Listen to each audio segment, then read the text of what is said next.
Sarita Kaushik. Zero आवरमध्ये तुमचं स्वागत.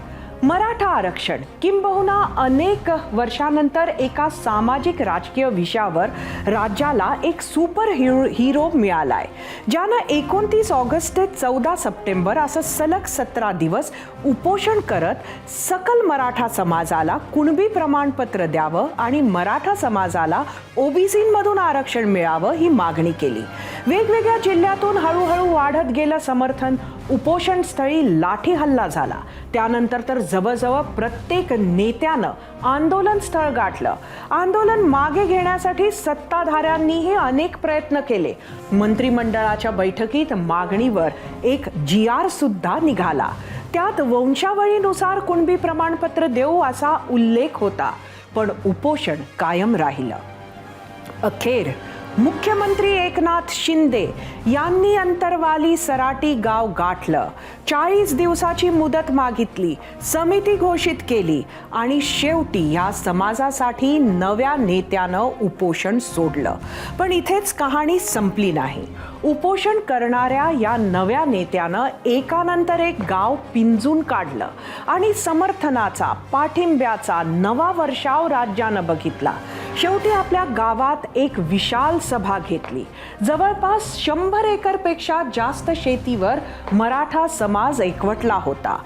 आजचा झिरो आवर जरा खास आहे, कारण आज आपल्या नेहमीच्या फॉर्मॅटमध्ये न अडकता आम्ही घेऊन आलोय अवघ्या महाराष्ट्राचं लक्ष ज्या व्यक्तीकडे लागलंय. गेल्या महिन्याभरात टीव्हीवरील चर्चांपासून ते मंत्रालयातील बैठकांपर्यंत, गाव गाड्यावरील पारांपासून मोठ्या शहरांच्या सो कॉल्ड डिस्कशनमध्ये याच नव्या नेत्याची, व्यक्तीची चर्चा होती. अंगावर पांढरा सदरा आणि भगवं उपरणं असा त्यांचा पेहराव, बेताची अंगकाठी आणि आवाज मात्र बुलंद. आता मात्र ती व्यक्ती कोण असेल याचा अंदाज तुम्हाला आलाच असेल. मनोज पाटील जरांगे. मनोज जरांगे पाटलांचं आपण स्वागत करूया. मनोजजी, तुमचं खूप खूप स्वागत आहे झिरो आवरमध्ये. धन्यवाद. खरं तर ह्याच्या आधी आपलं उपोषण सुरू असताना तुम्ही ही जी तुम्हाला स्क्रीन दिसते आहे त्या स्क्रीनवर आम्ही अनेक वेळेला तुम्हाला पाहिलं. तुम्ही तेव्हा जॉईन झाला होतात, मात्र आज तुम्ही खुद्द झिरो आवरला इथं आमच्या स्टुडिओमध्ये आला आहात. आज तुम्ही मुंबईत आलात. सकाळी सिद्धिविनायकाचं दर्शन घेतलं, मग वेगवेगळ्या मीडिया हाऊसेसला गेलात. आजच्या तुमच्या दौऱ्यात मुख्यमंत्र्यांची भेट, मंत्रालय असं वगैरे काही दिसत नाहीये. नक्की का आलात तुम्ही मुंबईला? नाही, मी आमचा गोरगरीब मराठा समाजाचा आरक्षणाचा प्रश्न हा आमच्या मीडियाच्या बांधवांनी, तुम्ही सगळ्यांना आमचा आवाज आणण्याच्या विरोधात बुलंद केला आणि सरकारपर्यंत आमची मागणी आपण पोहोचवली. त्याबद्दल आम्ही तुमचे सकल मराठा समाजाच्या वतीनं आभार मानण्यासाठी मुंबईपर्यंत आलोत. मंत्र्यांना भेटण्यासाठी आम्ही आलो नाही. मुंबईत पहिल्यांदा आलात का? नाही, आम्ही बैठकाला खूप वेळेस मराठा समाजाच्या आरक्षणाच्या बाबत आणि आंदोलनाबाबत खूप वेळेस आलोय. अच्छा. दुसरं असं वेगळं वैयक्तिक कधीच नाही. अच्छा, पण मग सिद्धिविनायक पहिल्यांदा गेलात? हो, बाप्पांच्या दर्शनाला पहिल्यांदा गेलो आणि साकडं घातलं की बाप्पा या सरकारला सद्बुद्धी द्या. गोरगरीब मराठ्यांच्या प्रश्नासाठी कुठलंही सरकार असलं तरी ते अन्याय बंद करण्यासाठी त्यांनी आज पालकत्व स्वीकारलेलं आहे या राज्याचं.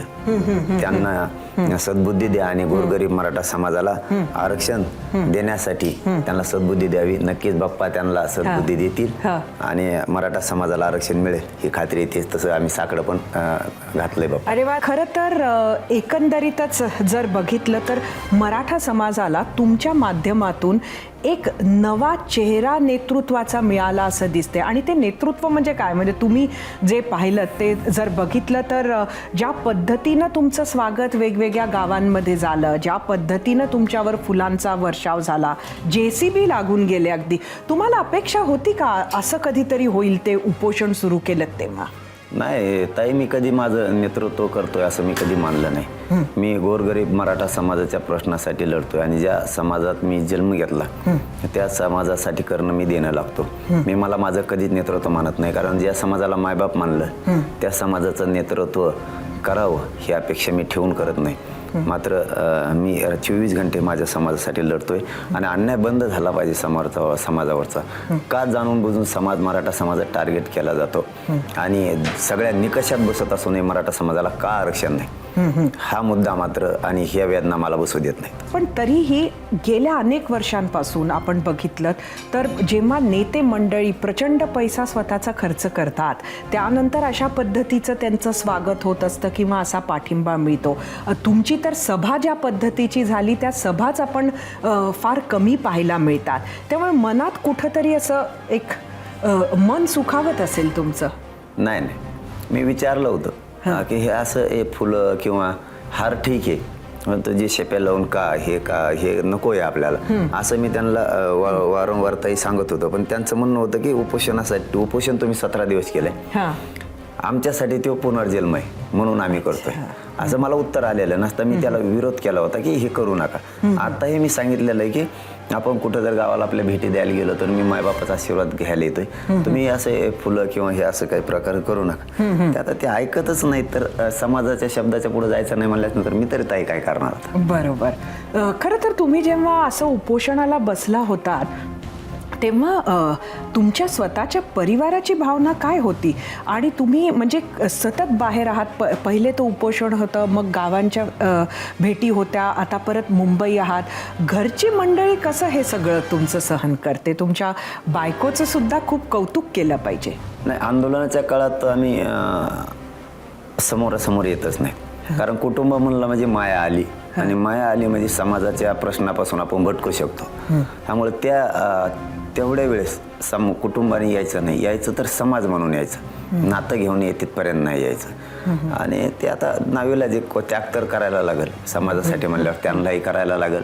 आणि समाजाचं काम करायचं म्हणल्याच्या नंतर काही सुख सोयी सुविधा सुद्धा आपल्याला मिळणार नाहीत, याची आपल्याला भान ठेवायला लागणार आहे. बरोबर बरोबर. पण खरं ही सगळं असं होईल याची चर्चा तुम्ही कुटुंबाशी केली होती का? आणि प्रत्येक आंदोलनाच्या वेळेस चर्चा तर करतच असतो की ज्यावेळेस लढायला जातो त्यावेळेस आपल्याला 2 बाजू आहेत. आपण एकतर मूळ व्यवसाय आपला शेती असल्या कारणानं आपण कष्ट करून या देशाला अन्न धान्य पुरवतो, कारण आपला मूळ व्यवसाय शेती. आपल्याला दुसरी पण एक बाजू की आपण क्षेत्रीय मराठा आहेत, आपण लढायला सुद्धा लागतं आपल्या अन्याच्या विरोधात. हे पूर्वीपारपासूनच ही हिस्ट्री आहे. त्यामुळं आलो तर तुमचा, नाही आलो तर समाजाचा, ही भावना आम्ही आमच्या मनात रुजून घेतलेली. कारण समाजाचं काम करत असताना तुम्हाला बेगडीपणानं करता येणार नाही, त्यांनी समोरच्याला न्याय मिळणार नाही. त्यामुळे आम्ही झोकून देऊन काम करतो, ध्येय ठेवून काम करतो. कधी पण परिवारातल्या कोणी म्हटलं नाही की नका करू, तब्येतीची काळजी घ्या, थांबा?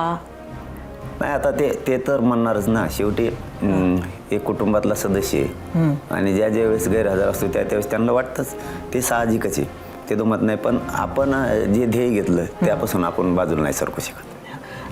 मनोजजी, खरं तर बरेच आरोपसुद्धा ह्या दरम्यान तुमच्यावर झालेत आणि त्याची सुरुवात कुठंतरी मराठा संघटनांपासूनच आपण करू या आरोपातली. एक म्हणजे तुम्ही एवढं आंदोलन केल्यानंतर एक दुसरी मागणी अशी आली की आम्हाला कुणब्यांतून आरक्षण नको, मराठा म्हणूनच आरक्षण पाहिजे. काय म्हणाले याबद्दल? नाही, मी त्यावर उत्तर नाही देणार, कारण आमचं ध्येय आरक्षण आहे सामान्य मराठ्यांचं. फक्त एकच सांगतो की जोर जबरदस्ती कोणालाच नाही. जो काही निर्णय होईल सर्वसामान्य मराठ्यांसाठी होईल, त्यांच्या लेकरांना शिक्षणासाठी नोकरीसाठी लागतंय, त्यांचं भविष्य अस्तित्व दोन्हीही धोक्यात आलंय.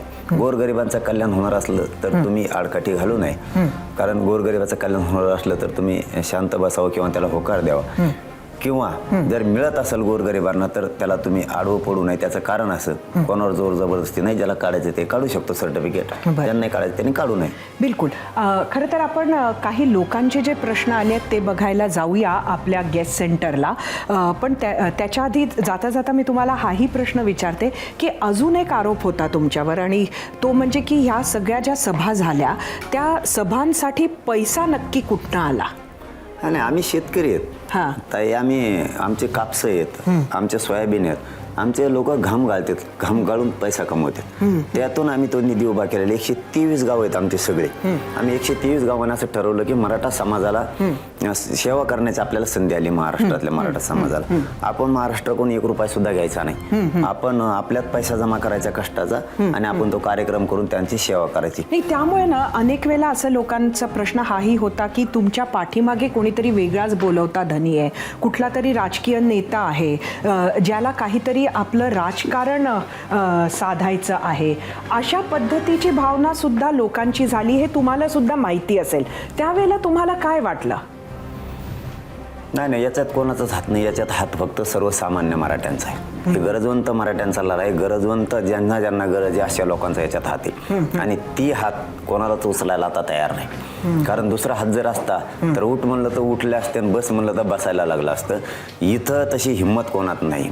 कारण सामान्याचं टार्गेट असतं, सामान्याने ठरवलेलं असतं हे आरक्षण. त्याच्या आधी मधी आणि त्याच्यानंतर काय हे त्याला माहित नसतं. पण मग तुम्हाला वाईट वाटायचं का जेव्हा लोक अशा पद्धतीनं प्रश्न उपस्थित करायचे की पैसा कुठला आहे, बोलवता धनी कोण आहे, असं विचारल्यावर तुम्हाला काय वाटत होतं? एखाद्या अडाणी माणसाने विचारलं तर काय वाटायचं नाही त्याचं. पण प्रतिष्ठित माणसाने असा शब्द काढला तर त्याचं वाईट वाटणारच ना. आणि त्याच्या प्रतिक्रिया समाजात उमटतात सुद्धा की तुम्ही हे असं कसं म्हणू शकता की चांगला माणूस कुठून आणले काय. फक्त 21 गावात आमचे 22 गावात 21 लाख रुपये जमा झाले. अशी 123 गाव आहेत आमचे. मीडियासमोर असं जाहीर कोणी सांगू शकत नाही. जो कशातच गुंतलेला नाही तो जाहीरपणे कुठेही सांगू शकतो. म्हणून आम्ही छाती ठोकून सांगतो की आमचे 101 गावाचे पैसे आणखी शिल्लक आहेत, आम्ही घेतले नाही. आम्हाला जर पैसा कमवायचा असता तर आम्ही ते पैसे घेतले असते.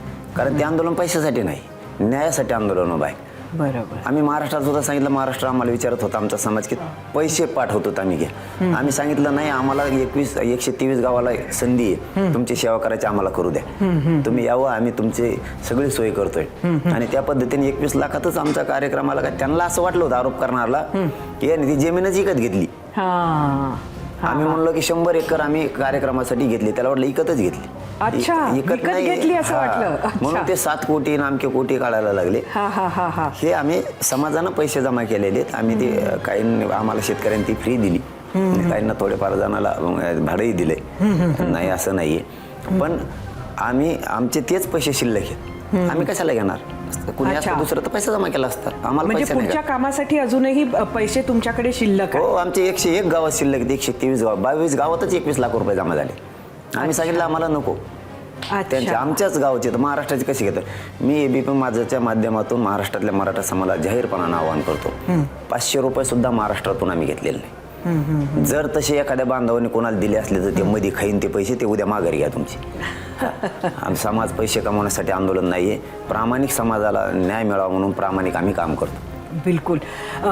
आपण लोकांना काय म्हणायचे ते ऐकूया. काय प्रश्न आले आहेत खास तुम्ही 0 आवरवर येणार हे कळल्यावर? आपल्याबरोबर तुम्हाला माहिती आहेत ओबीसी नेते आहेत बबनराव तायवाडे. यांचा काय प्रश्न आहे तुमच्यासाठी तो ऐकूया. आम्ही 22 दिवस जो संघर्ष केला आणि सरकारने आम्हाला चर्चेला बोलवून अधिकृतपणे काल जे इतुर्थ आम्हाला लेखी स्वरूपात दिलेलं आहे त्याप्रमाणे सरकारने आम्हाला सांगितलं आहे की कुठल्याही परिस्थितीत मराठ्यांना ओबीसी संवर्गातनं आरक्षण दिलं जाणार नाही किंवा सरसकट कुणब्यांचे प्रमाणपत्रसुद्धा देणार नाही. आणि सरकार जर या भूमिकेवर ठाम असेल, मनोज जरांगे पाटलाच्या त्यांच्या आंदोलनाला मी शुभेच्छा देतो, हे करतो, परंतु त्यांनी त्यांच्या शक्य असेल तर त्यांनी त्यांच्या मागणीमध्ये बदल करून केंद्र सरकारने सर्वोच्च न्यायालयाने जी 50% अट घातलेली आहे ती अट रद्द करण्याकरता आग्रह करावा. आम्ही त्यांच्यासोबत राहू आणि ती अट रद्द करून माननीय फडणवीस साहेबांनी त्यांना जे 12 आणि 13% आरक्षण हायकोर्टाने दिलं होतं ते सर्वोच्च न्यायालयाने नाकारलं, ते देण्याकरता सरकारला विनंती करावी. त्यांचाही प्रश्न सुटेल, आमचाही प्रश्न सुटेल. काय म्हणाल तुम्ही? तायवाडे सर म्हणले त्याबद्दल दुमत असण्याचं कारण नाही, पण सरकारने आमच्याकडून वेळ कशासाठी घेतला? मग तर त्यांना म्हणतात मध्ये येऊ देणार नाहीत ओबीसी मध्ये, तर मग सरकारने 40 दिवसाचा वेळ आमच्याकडून कशासाठी घेतला आणि समिती कशासाठी गठीत केली? हा सुद्धा मोठा प्रश्न आहे. आमच्याकडून वेळ आम्हाला आमच्या मागणीनुसार देण्यासाठीच घेतलाय. आणि तायवाडे सरने एवढं मनाला लागून घेण्याची गरज नाही. त्याचं कारण असं आहे की आम्ही पूर्वीपासून ओबीसी मध्ये, फक्त तुम्ही मोजा त्याचं मोजणी त्याची संख्या मोजा तुम्ही, की विदर्भातला सगळा मराठा समाज ओबीसी आरक्षणात आहे, खानदेशचा सगळा मराठा ओबीसी आरक्षणात आहे, पश्चिम महाराष्ट्राला नाशिकचा सगळा महसूल पट्टा शेवगावपासून इंदापूरपर्यंत सगळा मराठा ओबीसी आरक्षणामध्ये, कोकणचाही काही भाग पूर्ण आरक्षणामध्ये. राहिलंय कोण आरक्षणात जायचं? आम्ही मराठवाड्यातल्या लोकांनी, उर्वरित महाराष्ट्रातल्या लोकांनी तुमचं काय पाप केलंय? तुम्ही ओबीसी मध्ये येऊच नाही. हे गैरसमज काय झाला सर्वसामान्य मराठ्यांमध्ये, ओबीसी बांधवांमध्ये, की 5 कोटी मराठा समाज सरसकट म्हणल्याच्या नंतर आरक्षणात येणार आहे. 5 कोटी मराठा समाज आरक्षणात येणार नाही. पण मग किती येणार? 70%पेक्षाही जास्त मराठा समाज ओबीसी आरक्षणात गेलाय ताई. राहिलाच मराठवाडा आणि उर्वरित थोडासा महाराष्ट्र. एवढ्यासाठी काय विरोध करताय तुम्ही? गणित करा थोडंसं. सर्वसामान्य गोरगरीब जे असणारे बांधव आहेत, ओबीसी बांधव, त्यांना नीट समजून ओबीसी नेत्यांनी सांगितलं पाहिजे की आपलाच भाऊ येतो, पण मोठा असेल लहान असेल, येऊ दे त्यांना सुद्धा मध्ये. आम्ही काय केलंय? पण आता जे त्यांनी म्हटलं किंवा त्यांना जे काल आश्वासन दिलं, हे जे आपण आता ऐकलं, त्यानंतर तुम्ही 40 दिवस सरकारनं मागितल्यावर तुम्ही थांबला आहात. तुमचा विश्वास आहे का? आत्ता मुख्यमंत्र्यांनी तुम्हाला शब्द दिला होता. काय वाटतंय ते ऐकल्यावर? आजही अजून तुमचा विश्वास मुख्यमंत्र्यांवर अटळ आणि अढळ आहे का? का नसणार? त्याचं कारण पण तसंच आहे की सरकारने आमच्याकडून वेळ घेतलाय. आम्ही दिला असतं तर आम्ही 2 मनस्थिती आमची राहिली असती. तुम्ही वेळ घेतलाय, आम्ही दिला नाही. त्यासाठी तुम्हाला आम्ही पहिल्यांदा सांगितलं होतं 4 दिवसापेक्षा जास्त देत नाहीत आम्ही. कारण आम्ही त्याचं कारण सुद्धा सांगितलं होतं की त्या सगळ्या निकषात आम्ही बसतो, म्हणून 4 दिवस. एका दिवसात कायदा पारित होऊ शकतो. नाही म्हणे 1 महिन्याचं द्या, तुमच्या मागणीप्रमाणे टिकणारं जर आरक्षण द्यायचं असलं तर 1 महिना पाहिजे. आम्ही 40 दिवस दिले. आता कसं काय बदलतील? मला तुम्ही बदला. 40व्या दिवशी तुमची गाठ आमच्या मराठा संघाची, सामान्य मराठा संघाची. बिलकुल. काही सर्वसामान्य जनतेनं सुद्धा तुम्हाला काही प्रश्न विचारलेत, काही विचार मांडलेत, ते आपण बघूयात. माझी जरांगे पाटलांना अशी विनंती आहे की पुढील काळात तुमची जी रणनीती आहे, ती रणनीती अशी असावी की त्यामध्ये हे तेल लावलेले पैलवान अडकले पाहिजेत. अन्यथा निवडणुकीच्या तोंडावर हे फक्त वेळ मारून द्यायचं. काळजी करू नका, पकड मजबूत आहे. आंदोलन हेच त्यांच्यावरती उपचार आहे, त्यामुळे काळजी करायचे कारण नाही. पकड कमी होऊ देणार नाही. शासन आपल्याला यामध्ये फसवतंय. राज्यघटनेच्या 141 अनुच्छेदाखाली झालेला कायदा हा टिकणार का इंदिरा साणीमध्ये घडलेला निकाल टिकणार? आम्ही ते आरक्षण मागतच नाहीत. ज्यावेळेस सुप्रीम कोर्टानं मराठा समाजाचं आरक्षण रद्द केलं, त्या दिवशी आम्ही सुप्रीम कोर्टाचा सन्मान केलेला आहे निर्णयाचा. आम्ही पूर्वीपासून ओबीसी आरक्षणामध्ये, कारण आमचा एक भाऊ आरक्षणात आहे. व्यवसायानुसार जाती ठरल्या गेल्यात आणि त्यानुसार ओबीसी आरक्षण दिलं गेलं. मग आमच्या भावाला एकाला विदर्भातल्या जर तुम्ही कुणबी प्रमाणपत्र देता, व्यवसाय शेती असल्यामुळे, मग आमचा व्यवसाय काय? आमचा काय समुद्र थोडाच इकडे? आम्ही काही वाटगे आणतो का? आमचा पण तीच आहे ना, व्यवसाय शेतीचे. त्यामुळं आम्ही ते आरक्षण मागतच नाही. सुप्रीम कोर्टाच्या निर्णयाचा सन्मान आम्ही केलेला आहे. आमचं हक्काचं इथं आहे, ते मागतोय आम्ही. तुमच्याजवळ 2 रूम येतात, 1 रूम फुल आहे, दुसरी मोकळी, आम्हाला पक्का माहिती. तुम्ही फक्त दरवाजा लावून घेतला आणि तुम्ही म्हणताय आत येऊ नका, दोन्ही फुल यात. फुल नाही, तिथं आम्ही आहोत. आमचं आम्हाला द्या, तुम्ही तुमचं तुम्हाला घ्या. काहीही आपल्यात होत नाही. मग अशाचा एक प्रश्न राहिला, त्यात थोडंसं आणखीन एक वेळ करतो. तायवाडे सर म्हणले होते की 50% त्या आरक्षणाच्या मर्यादेच्या बाबत ती वाढवावं आणि आपण ती मागणी केली तर त्याच्यावर विचार केला तर बरं होईल. आम्हाला 50%च्या आतमध्ये अगोदर ओबीसीत घ्या. ते म्हणले आम्ही तुमच्या सोबत लढायला तयार आहे. आम्हाला 50%च्या आतमध्ये घ्या. आम्ही लहान मोठे भाऊ येत ना आपण. तुम्ही इतकं मायान आणि प्रामाणिकपणानं बोलला, त्याबद्दल आम्ही तुमचा आज आदर करतो. आम्हाला 50%च्या आत घ्या. दोघं मिळून लढू ना, मर्यादा जर नाही वाढवली तर. आम्हाला अगोदर वर देताल आणि मग तुम्ही लहान भाऊ मागं राहील तर आम्ही मरतो ना. तुमच्या शब्दाचा आदर केला आम्ही आज. सोबत लढू. आम्हाला 50%च्या आत अगोदर घ्या, आधी घ्या, मग मर्यादेसाठी लढू. बिलकुल. आपला प्रश्न होता की कोण तुमचं आंदोलन पाडण्याचा डाव आखत होतं आणि कुठल्या पद्धतीनं पाडण्याचा प्रयत्न झाला? तुम्ही ते कधीही विस्तृत सांगितलं नाहीत, फक्त असं म्हणालात. आम्ही आज सांगणार आहे, ते विस्तृत सांगतो. आमच्यावरती असा आरोप केला की आमच्याच पोलिसाला मारला, आमच्या, असा आरोप झाला त्यावेळेस. ज्यावेळेस 3रा दिवस आमरण उपोषणाचा उठला होता त्या दिवशी. आमच्या, तुमचा पोलीस नाही आहेत. तुम्हाला या जनतेनं त्या राजगादीवर बसवले. ही जनता आधी तुमची. तुम्ही तिथं चुकलात, तिथं डाव झाला. काय डाव झाला की आमच्यावरती आरोप केला मारलं म्हणून. आम्ही शांततेत बसलेलो असताना आमच्या माता माऊलींच्या मांडीवर 4-4 महिन्याचे लेकरं होते.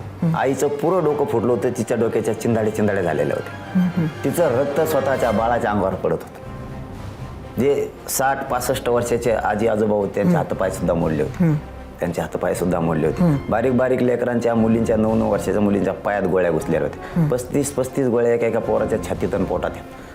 हे डाव सरकार आखला होता.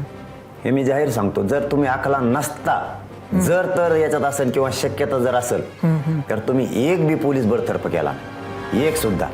तुम्ही आता तरी समाज माझा म्हणून तुम्ही रागाच्या भरात किंवा सरकार डॅमेज झाले म्हणून तुम्ही त्यांना सस्पेंड केलं असतं सगळ्यांना, बडतर्फ सगळ्यांना केलं असतं. तुम्ही सत्तेच्या रजेवर पाठवलं त्यांना भजे खायला घरी.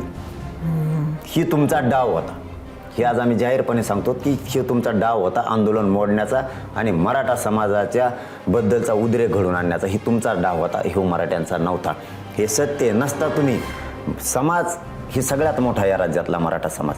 तुम्ही जर यांना पालकत्व जर तुम्ही स्वीकारले राज्याचं, या संविधानाच्या गादीवर जर तुम्ही बसलात, त्या संविधानाच्या खुर्चीवर तुम्ही बसलात, तर तुम्ही प्रामाणिक न्याय केला असता.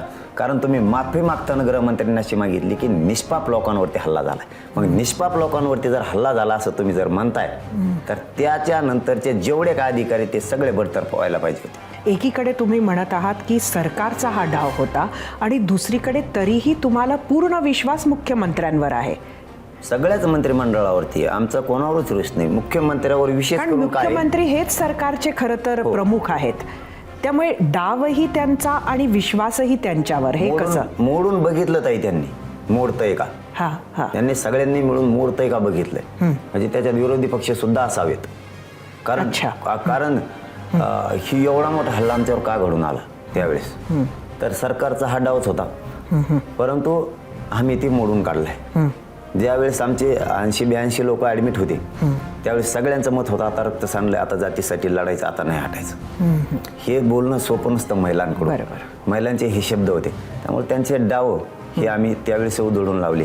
कालचाही त्यांचा डावच होता, कालचा सुद्धा डावच होता. आमचं नेट बंद केलं, तिथलं लाईट सुद्धा बंद केली. आमचे परतीचे जाणाऱ्या लोकांना पाणी सुद्धा प्यायला नव्हतं. हे सुद्धा डावच होतं. त्याच्या अगोदर त्यांच्याच कार्यकर्त्यानं सरकारच्या आम्ही हिंसाचार घडून आणणार असं स्टेटमेंट केलं होतं. आम्ही हिंसाचार घडून आणणार होतो. का नाही घडला हिंसाचार?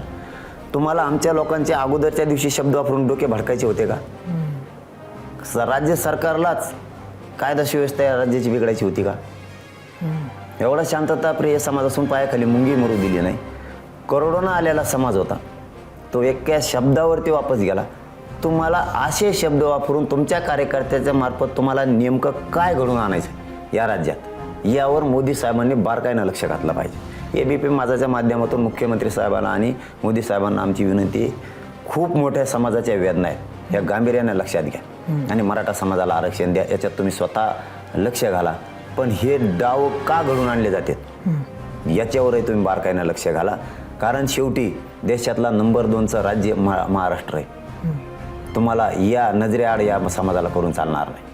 नसता जर तुम्ही याच्यात लक्ष घातलं नाही मुख्यमंत्र्यांना, पंतप्रधान महोदयांनी, हे समाज खूप मोठा आहे. एक शब्द तुम्हाला जाहीरपणानं सांगतो, हे शांततेचं युद्ध तुम्हाला आता थांबणार नाही आणि तुम्हाला पेलणार पण नाही आणि झेपणार पण नाही. आंदोलन मात्र 24च्या नंतर शांततेत होणार, पण तुम्हाला झेपणार नाही. आज लोकांकडनं सुद्धा काही प्रश्न मागवले होते. ते प्रश्न काय आहेत ते आपण बघूया. इथं मागे ते प्रश्न दिसतात. फेसबुकवरून तेजस सावंत यांचा प्रश्न होता, गुजरातमधील हार्दिक पटेलप्रमाणे भविष्यात भाजप प्रवेश करणार का? खरं तर हा प्रश्न तुम्हाला त्यांनी विचारला, आमच्याही मनातला हा प्रश्न आहे. कारण सगळ्यांनाच वाटतंय की आता तुम्ही ही वाटचाल म्हणजे शेवटी राजकारणाकडे, आणि राजकारणात पहिले एक पक्ष मग दुसरा पक्ष असा प्रवास होणार का, की तुम्ही कुठला तरी वेगळा पक्ष काढणार? नाही, राजकारण तर आपला वाटच नाही, जाणारच नाही. नाही, कधीच नाही. ही आपली वाट नाही. आपली वाट एकच आहे, मराठा आरक्षण. आपल्याला मराठा समाज ज्यांना मायबाप मानलंय ते पद खूप मोठं आहे. समाज हेच पद आपल्यासाठी खूप मोठं आहे. पण पक्ष तुम्हाला बोलवत असतील, ती डाव मागं होता ना, समाजाने ओळखलं प्रामाणिकपणा. सगळं मंत्रिमंडळ माझ्याजवळ बसून होतं. मला समाजाशी धोका करायचा असता, गद्दारी करायची असती, तर मी त्याच वेळेस केली असती. मी माझी 1 इंच भर बी माझ्या मराठा समाजासाठी माझी नियत ढळू दिलेली नाही. मी त्यात जाऊ शकत नाही आणि ती आपला रस्ता पण नाही. आरक्षण मिळेपर्यंत आपण कुठं हटत नाहीत. मराठा हाच आपला पक्ष आहे, आपला मालकसुद्धा मराठा समाजाचा. दुसरा प्रश्न बघूया. फेसबुकवरून प्रशांत अहिरराव यांचा प्रश्न आहे, जर मराठा समाजाला आरक्षण दिले नाही तर संपूर्ण आरक्षण काढून सर्व समान करा, अशी तुमची पुढची मागणी सरकारकडे असेल का? बंधूचा प्रश्न चांगला आहे, परंतु आरक्षण दिलं जाणार आहे. नाही दिलं तर ते घेतलं जाणार आहे. कारण हे सर्वसामान्य आपल्या मायबाप फाटक्या कपड्यातले आपल्या बापानं आंदोलन उभा केलं. गणेश मोरे यांचा तुम्हाला प्रश्न आहे, आजपर्यंत मराठ्यांचं नोकरी आणि शिक्षणात झालेलं नुकसान भरून काढता येणार का? आता झालेलं नाही करता येणार, परंतु इथून पुढच्या पिढ्याचं होऊ द्यायचं नाही. म्हणूनच हा आपण सगळ्यांनी शांततेचं हा आंदोलन सुरू केलेलं आहे. आणि हेच शांततेचं युद्ध सरकारला मोडता पण येईना आणि थांबवता पण येईना. मी मगाशी सांगितल्याप्रमाणे जे डावं टाकले होते, जी आम्हाला शक्यता वाटली होती, जो आम्हाला संशय होते, शंका आहे की ते डाव आपण सगळे मोडून काढलेले. सरकारला कसला डाव यशस्वी आपण होऊ देत नाहीत. सरकारने त्यानंतर लाईट बंद करण्याचा सुद्धा डाव टाकला, पाणी मिळू नये म्हणून. गोरगरीब मराठ्यांनी, गोरगरीब ओबीसी बांधवांनी, गोरगरीब धनगर बांधवांनी, गोरगरीब दलित बांधवांनी, मुस्लिम बांधवांनी विहिरीतून पाणी शिंदून बाहेर काढलं, लोकांना पाणी पाजलं. नसतं आम्ही मोटऱ्या सुरू केल्या असत्या. आमच्या रन्नातलं पाणी संपलं होतं, आमच्या भांड्यातलं सुद्धा पाणी संपलं होतं सगळ्यांच्या. हे सगळे हे ऐकताना सोपे वाटतात, पण हे डावच होते. मीडियाच्या बांधवांचं सुद्धा, माझ्या फेसबुकसह मीडियाच्या बांधवांचे सगळे नेटसुद्धा बंद केलं होतं. पण त्यांच्यापेक्षा मीडिया 4 पाऊल पुढं भेटली त्यांना. आणि त्यांनी आमचा करोडोनं जमलेला मराठा समाजच दाखवला. त्यांनी झाकू नाही दिला. तुम्ही किती झाकण्याचा प्रयत्न केला, किती डावं टाकले. आमच्या खांद्याला खांदा लावून अन्यायाविरुद्ध आवाज उठवायला मीडिया पण आहे, म्हणून आम्ही त्यांचं कौतुक करायला आलो. आणि मराठा समाज बी एवढा कच्चा नाही, त्यांनी तुमचे डाव सगळे उधळून लावलेत. ही आमची शंका खरी ठरायला लागली. कारण तुम्हीच म्हणायचं आम्ही हिंसाचार घडवणार आहेत, ही शब्दसुद्धा आमच्याकडे डायरीत नव्हता आमच्या. तुमचेच कार्यकर्ते म्हणतात हिंसाचार घडवणार. घडला का? नाही घडला. मग तुम्ही समज का देत नाहीत? मग तुम्ही म्हणजे कोण नक्की? सरकार. हे बघा ताई, सरकार म्हणजे त्याच्यातले सगळे मंत्रिमंडळाचे त्यांचे आले, यांचे सगळेच लोक आहेत. जर त्यांना ही शब्द वाईट वाटला असता, तुम्ही असले शब्द वापरून का कायदा सुव्यवस्था बिघडता, अशी जर समज दिली असती, त्याच्यानंतर ते बोलले नसते. ते कंटिन्यूच बोलतायत, याचा अर्थ तुमचीच फूश आहे त्यांना. तुम्ही कार्यकर्ते पुढे घातले जातात. म्हणून मोदी साहेबांनी, मुख्यमंत्री साहेबांनी याच्यात आता लक्ष घालून हा जमलेला करोडोचा मराठा समाज ही सभा नव्हती, ही वेदना होती. स्वतःच्या मुलाच्या भविष्याच्या आणि अस्तित्वाच्या भविष्याची लढाई होती. म्हणून ती जमलेली वेदना आणि त्रास घेऊन मुलांचा तिथं होती. तुम्ही हा विषय आता गांभीर्यानं घ्या, मोदी साहेबांना पण आणि मुख्यमंत्री साहेबांना पण. आता आम्ही मागचं सगळं सोडून दिलं. जाहीर सांगतो आम्ही आज ABP माझाच्या माध्यमातून, किमान इथून पुढं तरी मोदी साहेबांनी, अमित शहा साहेबांनी, मुख्यमंत्री साहेबांनी, दोन्ही उपमुख्यमंत्र्यांनी, सगळ्या मंत्रिमंडळाने आणि सगळ्या पक्षांनी मराठा समाजाने तुम्हाला खूप मोठं केलं 70 वर्षात. एकदा ही उपकार फेडा आणि जमलेली ही गर्दी, ही वेदना म्हणून गांभीर्याने घेऊन मराठा समाजाला आरक्षण देऊन हा विषय कायमचा संपवा. मराठ्यांना कुणबी प्रमाणपत्र देऊन महाराष्ट्रातल्या ओबीसी समावेश करा. नसता 24 तारखेच्या नंतर जर आंदोलन झाले, तुम्हाला झेपणार बी नाही आणि पेलणार बी नाही. 24 नंतर जर आंदोलन करायची वेळ आली तर तेही शांततापूर्णच राहणार आहे का? हो, कुठं काही होणार नाही. आणि सविस्तर भूमिका मी 22 तारखेला मांडणार आहे. पाठीत खंजीर फिंजीर आम्ही खुपसत नसतो. आम्ही जाहीर सांगून आंदोलन करत असतो. आम्ही प्रत्येक वेळेस प्रशासनाला आणि सरकारला सुद्धा सांगितलेलं आहे, आम्ही याच स्वरूपाचं आंदोलन होणार. तुम्ही किती उचकवा आम्हाला, आम्ही उचकत नाहीत. खरं तर या पूर्ण आंदोलनाच्या दरम्यान, उपोषणाच्या दरम्यान तुमच्यासाठी म्हणून सगळ्यात भावनिक क्षण कुठला होता? हल्ला झाला, तो खूप काळजाला लागून गेला. हे बारीक बारीक लेकरं, वयोवृद्ध माणसं सुद्धा बघितलं नाही. इतकं निर्दयी सरकार असू शकतं हे पहिल्यांदा आम्ही बघितलं. जर पोलिसांचं चूक येतं आम्हाला सांगा का मग? खालचे म्हणतात वरच्याने केलं, वरचे म्हणतात खालच्याने केलं. केलं कोणी नेमकं? किंवा धडाधड कारवाया करायला पाहिजे होत्या. आज जनतेला रोष तुमच्याविषयी कमी झाला असता. तुम्ही सांगायला पाहिजे जनतेला, तुमचं ते आद्य कर्तव्य आहे की जनतेला शांत राहा आवाहन करणं. मी करतोय रात्रंदिवस गावोगावी हिंदू. सरकारची बाजू आम्ही ओढतोय की शांततेत राहा, मराठा समाजाला शांततेचं आव्हान आम्ही करतोय दर दिवस. हे तुमचं काम आहे, कारण हे राज्य आमचं आहे, ओबीसी बांधवांचं आहे. गावं आमचे, तालुके आमचे, धनगर बांधवांचे, सगळ्या जनतेचे गावं, राज्य, जिल्हा आहे, तुमचा नाही. त्यामुळं आपण एकमेकाच्या अंगावर जायचं नाही हे मी मराठा समाजाला आवाहन करतोय आणि शांततेत आंदोलन करायचं हे करतोय. इतका मराठा शांतता प्रिय त्या दिवसच्या सभेनं अख्ख्या जगाला दाखवून दिले की मराठा समाज किती शांतता प्रिय आहे. आम्ही परत एकदा नवीन पायंडा घालून दिला, पायाखाली मुंगी मरू दिली नाही. पुढचे आंदोलन एवढे ताकदीचे होणार, त्याची दिशा 22ला लक्षात येईल तुमच्या. पण शांततेत होणार, पण सरकारला पेलणार नाही. आता आपण लोकांचे प्रश्न परत बघूया. पुढचा प्रश्न काय आहे तो बघूया. पुढचा प्रश्न यूट्यूबवरून गणेश सावळे यांनी विचारला आहे. मतदानावर बहिष्कार टाकणे हा निर्णय समाजाचा आत्मघात करणारा ठरणार नाही का? तो समाजाचा निर्णय, आपण कुठंच जाहीर केलेला नाही. मतदानावर बहिष्कार करा किंवा नका करू, तो समाजाने घेतलेला निर्णय. त्यामुळं मी त्याच्यात उत्तर कसं देणार? खरं तर छत्रपती संभाजी नगरमधनं तुम्ही लढणार अशीही काही मराठा बांधवांचीच इच्छा आहे, ती पूर्ण तुम्ही करणार का? नाही ताई, हे 2-4 दिवसापासून कमी प्रश्न माझ्या मागा लागला, मला काहीच कळाय नाही. ती वाटच आपली नाही, त्या वाटेवर आपण जात नाही, जाणार नाही. मी पहिल्यांदाच सांगितलं ना, माझ्या समाजाचा माझ्यावर एवढा विश्वास आहे आणि माझा सुद्धा समाजावर. किती वेळ आता निघून गेली, पाठीमागच मग संधी होती मला समाजाची गद्दारी करायची असती तर ती आंदोलन खूप पुढे गेलं. तुम्हाला राजकारण किंवा म्हणजे निवडणूक लढणं ही समाजाची गद्दारी का वाटते? नाही, समाजाशी धोका कधीच करायचा नाही. त्याला मायबाप म्हणायचं नाही, म्हणलं तर मायबापाशी गद्दारी नाही करायची, गरजच नाही ना. आज या आंदोलनात एवढी ताकद आहे समाजाच्या, या प्रामाणिक आंदोलनात, सरकारला सुद्धा सध्या काही सुचत नाही. त्याच्यात कशाला जायचं, गरज नाही. इथं बसून जर आंदोलन करून समाजाला न्याय मिळतो, त्याच्यात जायची काही गरज नाही. बिलकुल बिलकुल. पुढचा प्रश्न बघूया. हा यूट्यूबवरून पुष्कर लोणकर यांनी विचारलाय. फक्त देवेंद्र फडणवीस सत्तेत आल्यावर हे आंदोलन का चालू होते? याआधी मवियाच्या काळात कुठे होतात? साष्ट पिंपळगावचं आंदोलन शोधून बघा.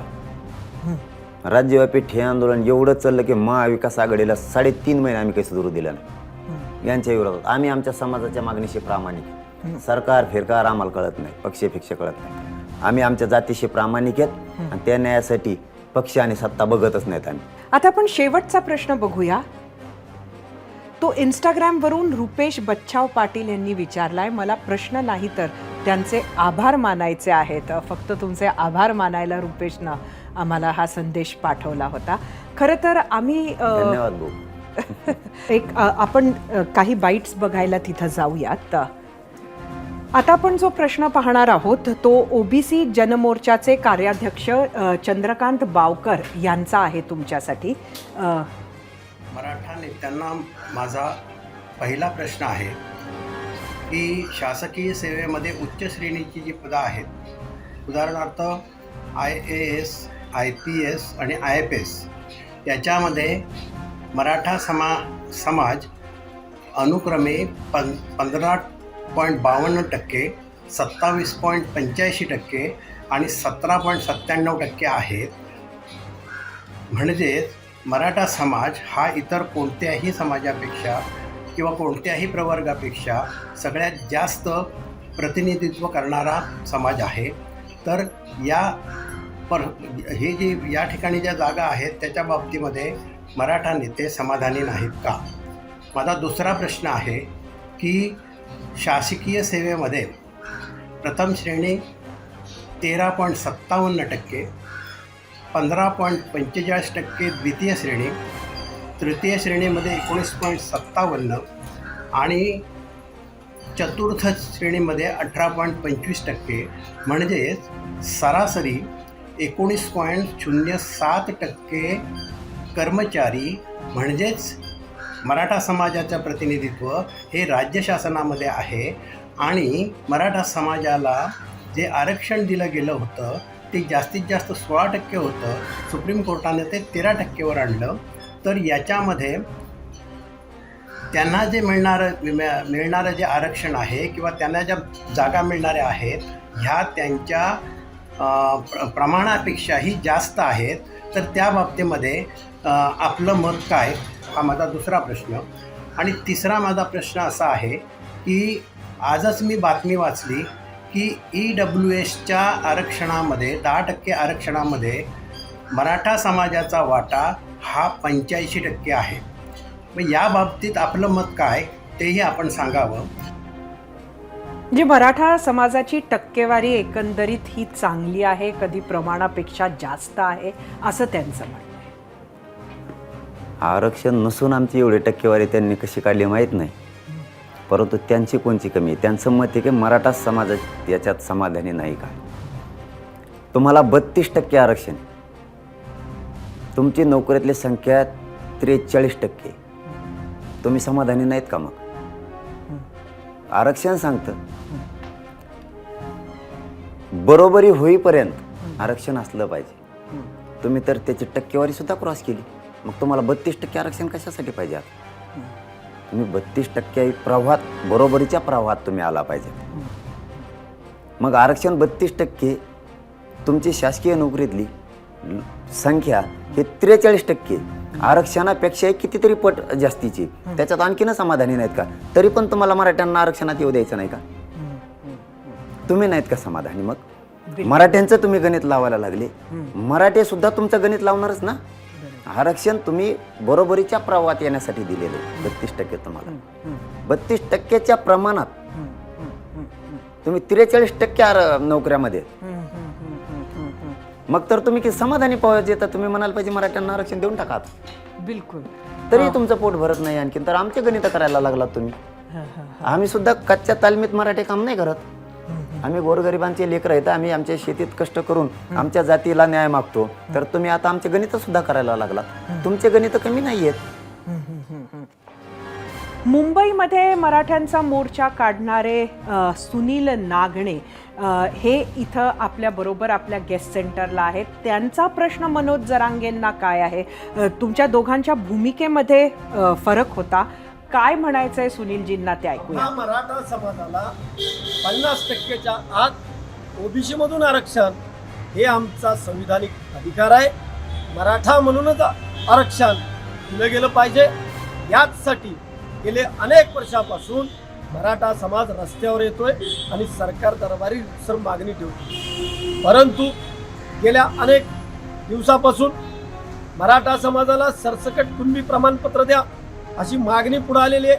परंतु ती मागणी सरकार कशा पद्धतीनं पूर्ण करेल यावर शंका आहे. त्यामुळं कुणबी प्रमाणपत्र मराठा समाजाला सरसकट देता येतं का नाही याच्यावर आमच्या बांधवांनी खुलासा करावा, मगच पुढं चालावं. काय सांगाल? देता येत आहे, सरकार देईल. त्याच्यासाठीच समिती गठीत केली सरकारनं आणि 40 दिवस आपल्याकडून वेळ घेतलाय. मराठा समाजाला न्याय मिळत, मराठा समाज एका ताकदीनं सोबत आहे सगळा महाराष्ट्रातला, आणि सामान्य मराठ्यांना हा लढा ताई हातात घेतल्यामुळं हा लढा आता जिंकल्याशिवाय थांबत नाही. आणि जातीला न्याय देणं हे आमचं सगळ्यांचं कर्तव्य आहे आणि आम्ही ते पार पाडणार आहे. मग काहीही झालं तरी हरकत नाही. मी सांगतानाच सांगितलं आणि पुन्हा एकदा सांगतो, कितीही कठोर उपोषण करण्याची वेळ आली, मग त्याच्यात एकतर आमची अंत्ययात्रा निघल, नसता मराठ्यांच्या आरक्षणाची विजय यात्रा निघल. त्याशिवाय आता मागं नाही. आरक्षण दिल्याशिवाय गोरगरीब मराठ्यांना आता आम्ही हटत नाही. आंदोलन होणार, शांततेत होणार, पण हे शेवटचं आणि पहिलं आंदोलन आहे हे मराठ्यांनी सामान्यांनी आता ठरवून घेतलेलं आहे. त्याशिवाय आता सरकारला सुट्टी नाही.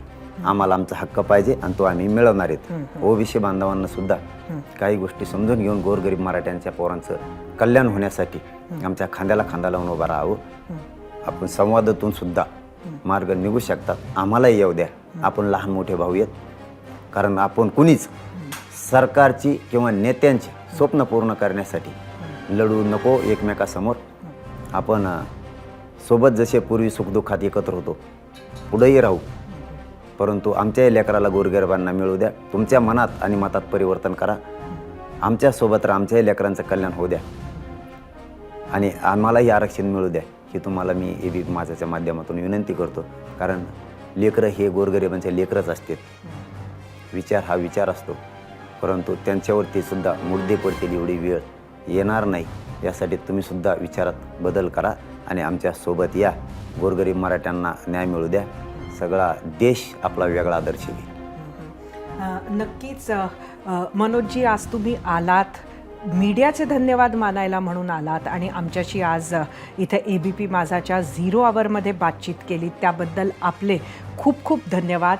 धन्यवाद ताई, तुमचे सुद्धा ABP माझे खूप खूप आभार समाजाचे. 5, 6, 7 दिवसामध्येच नक्की पुढचं चित्र कसं राहणार आहे मराठा आरक्षणाच्या या आंदोलनाचं, आंदोलनकर्त्यांचं, त्यांच्या भूमिकेचं, सरकारनं दिलेल्या आश्वासनाचं, हे सगळं आपल्याला कळणारच आहेत. मात्र आज सगळ्यात आश्वासित करून जाणारी जर कुठली एखादी गोष्ट आपल्याला मनोज जरांगे पाटलांनी सांगितली असेल तर ती ही आहे की संपूर्ण समाज, एवढा मोठा समाज जो त्यांच्या पाठीशी उभा आहे, त्याला जर पुढंही आंदोलन करावं लागलं तर ते शांततेच्या मार्गानंच होणार आहे. आणि त्यामुळे संपूर्ण महाराष्ट्रासाठी ही आश्वस्त करणारी गोष्ट आहे. एबीपी माझा, उघडा डोळे बघा नीट.